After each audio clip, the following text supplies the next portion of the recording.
Hello friends, पिछली video में हमने बात की थी हड़प्पा सभ्यता की खोज की कहानी के बारे में। इस वीडियो में हम जानेंगे हड़प्पा सभ्यता के समकालीन सभ्यताओं के बारे में। हड़प्पा सभ्यता के समकालीन 3 सभ्यताएं थीं। पहली थी चीन की सभ्यता, दूसरी थी मिस्र की सभ्यता, तीसरी थी मेसोपोटामिया की सभ्यता। चीन की सभ्यता का विकास हांगहो नदी के किनारे हुआ। मिस्र की सभ्यता का विकास नील नदी के किनारे हुआ। मेसोपोटामिया की सभ्यता का विकास दजला और फरात नदियों के किनारे हुआ। मिस्र और मेसोपोटामिया के क्षेत्रफल से 12 गुना बड़ा क्षेत्रफल सिंधु सभ्यता का है। सिंधु सभ्यता के जितने भी स्थल खोजे गए हैं वह सिंधु नदी के किनारे 3%, सरस्वती नदी के किनारे 80%, बाकी 17% स्थल अन्य नदियों के किनारे हैं। सिंधु सभ्यता का कुल क्षेत्रफल 12,99,600 वर्ग किलोमीटर था। सिंधु घाटी सभ्यता का उत्तर में विस्तार मांडा, जम्मू कश्मीर, चिनाब नदी के किनारे तक, जबकि पश्चिम में सुतकांडोर, बलूचिस्तान, दास्क नदी के किनारे, पूर्व में आलमगीरपुर, मेरठ, उत्तर प्रदेश, हिंडन नदी के किनारे तक, जबकि दक्षिण में दैमाबाद, महाराष्ट्र, प्रवरा नदी के किनारे तक था। सिंधु घाटी सभ्यता के ओरिजिन के बारे में 2 मत प्रचलित हैं। एक मत कहता है कि सिंधु सभ्यता का विकास पहले से निर्मित ग्राम्य संस्कृति के कारण हुआ, जबकि दूसरा मत कहता है कि सिंधु सभ्यता का विकास मेसोपोटामिया सभ्यता की 4 शाखाओं में से एक सुमेरियन सभ्यता के लोगों ने किया। मोहनजोदड़ो में 4 प्रकार के कंकाल पाए गए हैं। पहला है भूमध्य सागरीय, दूसरा है प्रोटो ऑस्ट्रेलाइड, तीसरा है अल्पाइन, चौथा है मंगोलियाड। हड़प्पा सभ्यता कांस्य युगनी सभ्यता थी, क्योंकि यहाँ के स्थलों से अधिक मात्रा में कांसे की मूर्तियाँ प्राप्त हुई हैं। हड़प्पा सभ्यता पूरी दुनिया में अपने नगर नियोजन सिटी प्लान के लिए जानी जाती है। हड़प्पा सभ्यता में नगर विन्यास शतरंज के बिसात की तरह था। इसकी सड़कें एक दूसरे को समकोण पर काटती थीं। नगर 2 भागों में विभाजित थे। पहला था दुर्ग, दूसरा था निचला नगर। दुर्ग में उच्च अधिकारियों के लिए आवास थे, जबकि निचला नगर में आम लोगों के निवास हेतु स्थान था। सिंधु सभ्यता के नगरों में प्रवेश के लिए एक द्वार होता था, हालांकि एक से अधिक प्रवेश द्वार हो भी सकते थे।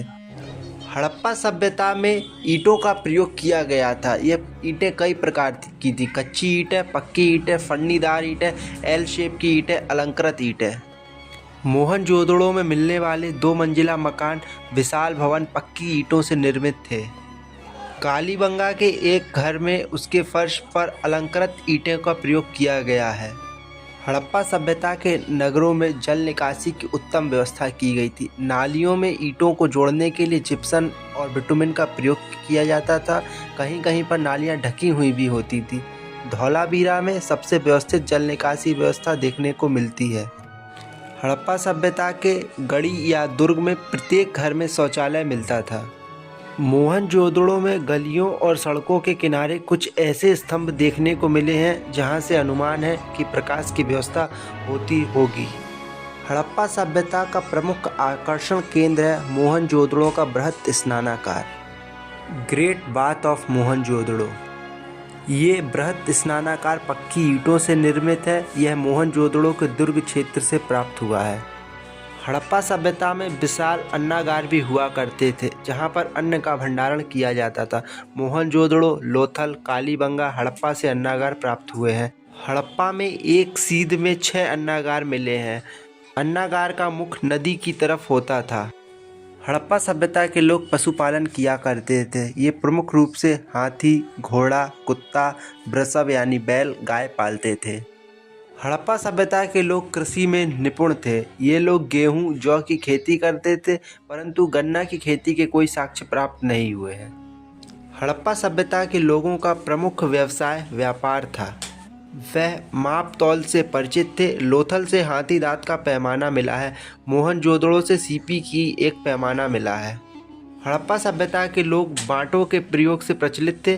तौल की इकाई 16 के अनुपात में थी। हड़प्पा सभ्यता का समाज मातृसत्तात्मक होता था।